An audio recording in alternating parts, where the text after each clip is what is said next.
विजय थे श्री बालकृष्ण प्रभु वैष्णवरून, खूब खूब आशीर्वाद वैष्णवरून। तो वैष्णवरून आज जो है, आज आप लोगों का जो ये एक और सवाल था कि अज्ञारस के ऊपर भी वैभव जी आप कुछ समझाइए, और अपने मार्ग में, पुष्टि मार्ग में कब कब हमें जो है फास्ट उपवास करना है, वो उसके ऊपर आप समझाइए, बराबर है। तो उसके ऊपर आज हम प्रकाश डालेंगे, क्योंकि जैसे कि जन्माष्टमी आ रही है, तो जन्माष्टमी के दिन भी हमें व्रत करना होता है। बाकी 4 जयंती के हमारे पुष्टि मार्ग में हमें 4 जयंती में व्रत करना है, और उसके अलावा 11 में व्रत करना है।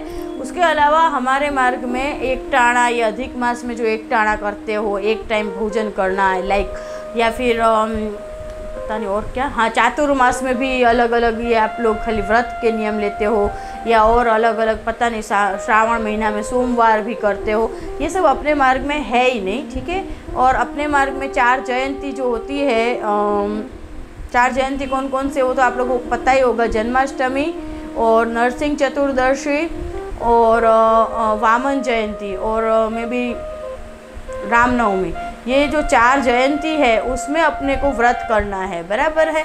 तो जन्माष्टमी में भी कैसे होता है कि जन्माष्टमी में हमें पूरे दिन 11 व्रत मतलब फलाहार लेना है, मतलब फल और दूध, और ज़्यादा से ज़्यादा फल और दूध से भी अपन को नहीं मतलब कैपेसिटी रहती है, तो फिर थोड़ा बहुत जो मूरिया है, मतलब सांबा की जो खिचड़ी है, और आलू का शाक है, दूधी का शाक है, कुछ जो 1-2 शाक है वो।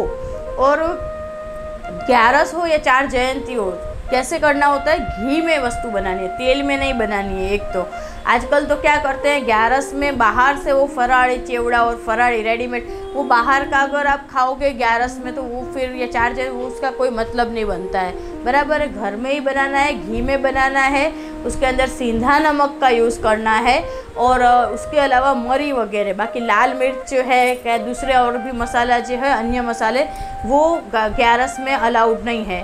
और ये सब चीज़ें 11 में ले सकते हैं, बराबर है।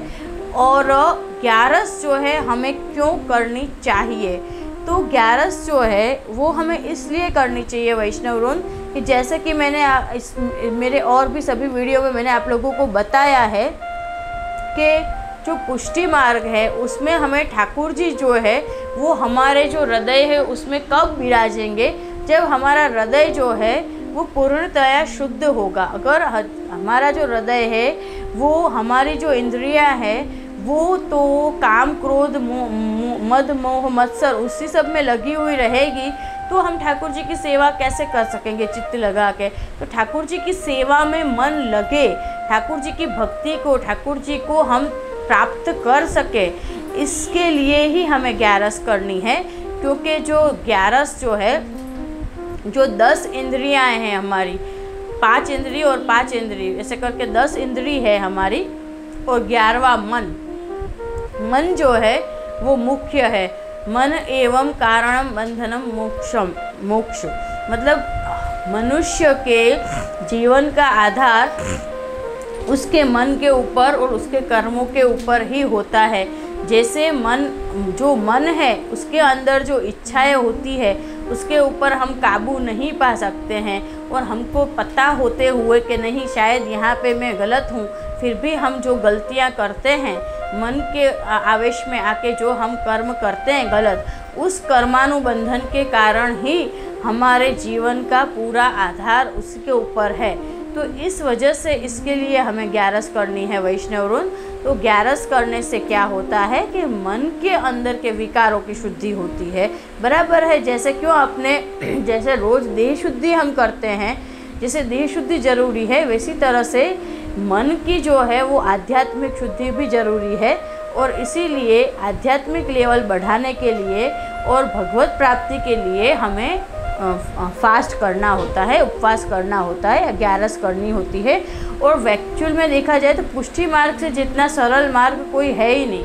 पुष्टि मार्ग इतना सरल है, पुष्टि मार्ग में सिर्फ और सिर्फ 15 दिन में एक बार 11 करने को महाप्रभु जी ने आज्ञा करी है। जबकि अगर आप अन्य मार्गों में जाओगे तो कितने सारे तो व्रत और उपवास होते हैं। तो इस वजह से वैष्णव ऋण 11 करने का होती है, और सिर्फ 11 कर नहीं और 4 जयंती करनी होती है। ठीक है वैष्णव ऋण, तो बस आज के वचनामृत में इतना ही, और खूब खूब आशीर्वाद वैष्णव ऋण। और बस मेरे चैनल को सब्सक्राइब कर लीजिए और लाइक कीजिए ज़्यादा से ज़्यादा, और शेयर कीजिए वैष्णव ऋण। और कमेंट्स में और भी कुछ भी पूछना हो तो पूछ सकते हैं आप लोग। ठीक है।